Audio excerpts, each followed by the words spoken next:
Resmi, Barcelona konfirmasi cedera ringan pada gelandang kunci. Fabrizio Romano bantah Barcelona bakal pulangkan Rashford ke MU. Lewandowski siap rebut kembali posisi utama di Barcelona.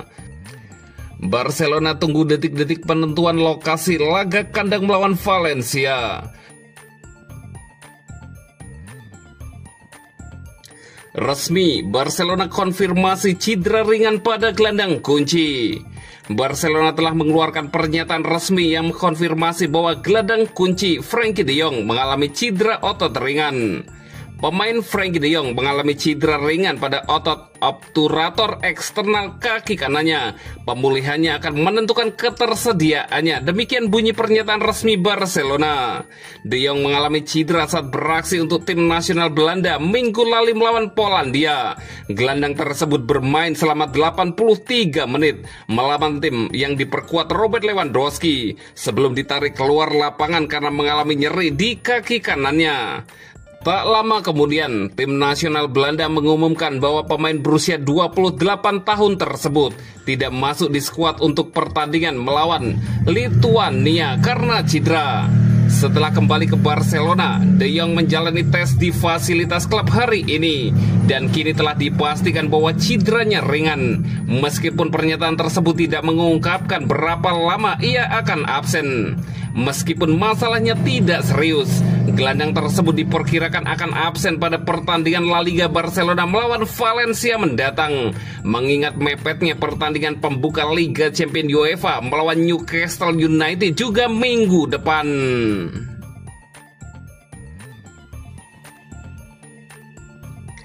Fabrizio Romano bantah Barcelona bakal pulangkan Rashford ke MU. Spekulasi mengenai masa depan Marcus Rashford bersama Barcelona akhirnya terjawab. Fabrizio Romano, jurnalis transfer kenamaan, memastikan bahwa Blaugrana sama sekali tidak mempertimbangkan untuk memutus kontrak pinjaman sang penyerang asal Inggris lebih cepat. Dalam beberapa hari terakhir, muncul rumor bahwa Rashford bisa dipulangkan ke Manchester United atau MU lebih awal karena minim kontribusi di awal musim La Liga 2025-2026. Namun, Romano menegaskan kabar tersebut tidak benar.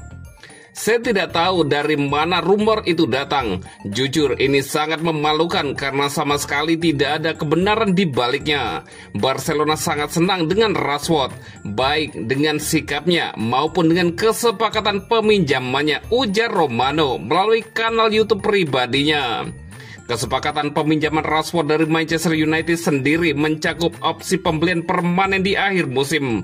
Dengan status pinjaman, beban finansial Barcelona juga relatif ringan, sehingga tidak ada alasan bagi klub untuk mengakhiri kerjasama lebih cepat. Barcelona senang dengan deal ini. Mereka melihat Rashford punya potensi untuk berkembang seiring waktu. Sikapnya di ruang ganti juga positif dan itu jadi nilai tambah, lanjut Romano. Rashford tak lagi masuk rencana jangka panjang Manchester United sejak Ruben Amorim ditunjuk sebagai pelatih kepala. Sang manajer sempat membekukan peran Rashford dari skuad utama pada musim lalu sebelum akhirnya meminjamkannya ke Aston Villa di paruh kedua musim 2024-2025. Bersama Villa, Rashford sedikit menemukan kembali sentuhannya dengan torehan 4 gol dan 6 assist dalam 17 pertandingan. Performanya itu cukup meyakinkan Barcelona untuk mencoba merekrutnya di musim panas 2025 dengan status pinjaman. Namun tekanan besar seiring mengikuti Rashford. Ia masih terikat kontrak panjang di Old Trafford hingga 2028 dengan gaji mencapai 232.000 euro per pekan, menjadikannya salah satu pemain dengan bayaran tertinggi di Manchester United. Meski masih terikat kontrak panjang, peluang Rashford kembali mengenakan seragam MU tampaknya semakin menipis.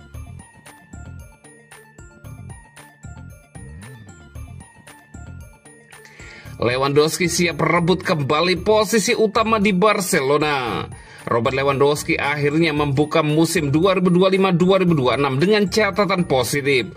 Penyerang veteran Barcelona itu kembali mencetak gol bersama tim nasional Polandia dalam laga kualifikasi Piala Dunia 2026 melawan Finlandia. Selain gol, dia juga menorehkan 1 assist, membuktikan bahwa insting penyerangnya masih sangat tajam di level sepak bola internasional. Kembalinya Lewandowski ke timnas tidak lepas dari perubahan staf kepelatihan.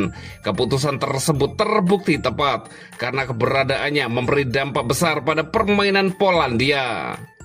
Dalam pertandingan itu, Lewandowski tampil lebih leluasa dan menjadi pusat serangan timnya, berbeda dengan pertandingan sebelumnya saat menghadapi Belanda. Dia menjelaskan bahwa pada laga melawan Belanda, dirinya diberi misi khusus untuk menjaga Frenkie de Jong. Strategi ini sukses karena Polandia berhasil menahan imbang lawan dengan skor 1-1 berkat gol Metikes di menit-menit akhir.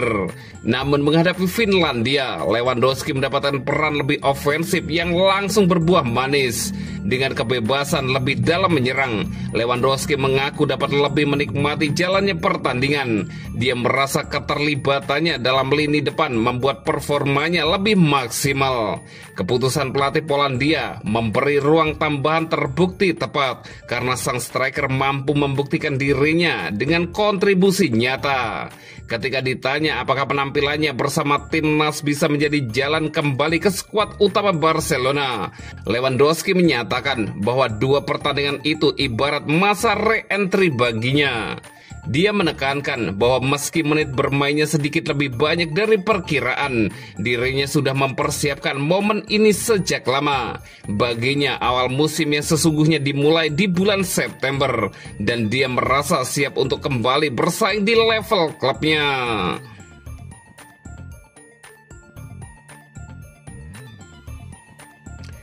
Barcelona tunggu detik-detik penentuan lokasi laga kandang melawan Valencia. Barcelona akhirnya mendekati jawaban atas teka-teki besar, di mana mereka akan menggelar laga kandang pertama La Liga musim 2025-2026. Laporan dari Sport mengatakan pengumuman resmi akan keluar pada hari Senin ini atau paling lambat Selasa 9 September. Valencia akan datang pada hari Minggu 14 September. Ini adalah laga kandang pertama Barcelona di La Liga 2025-2026, sedangkan markas mereka masih tanda tanya. Camp Nou belum bisa dipastikan siap. Pembangunan yang masih berjalan membuat stadion kebanggaan Blaugrana itu belum mengantongi izin hunian dari Dewan Kota Barcelona. Dengan kondisi itu, Estadi Johan Cruyff digadang-gadang sebagai kandidat terkuat. La Liga sudah memberikan restu, tapi disertai beberapa syarat teknis yang harus segera dibereskan Barcelona. Syarat tersebut tidak rumit, hanya pemasangan kamera VAR standar, koneksi serat optik untuk menghindari gangguan, serta kepastian soal sistem penyiraman lapangan. Semua hal ini tengah difinalisasi sebelum inspeksi akhir dilakukan pekan ini. Sejauh ini, perkembangan di Johan Cruyff dianggap memuaskan. Situasi ini membuat kemungkinan besar laga kontra Valencia akan digelar di stadion dengan kapasitas terbatas itu.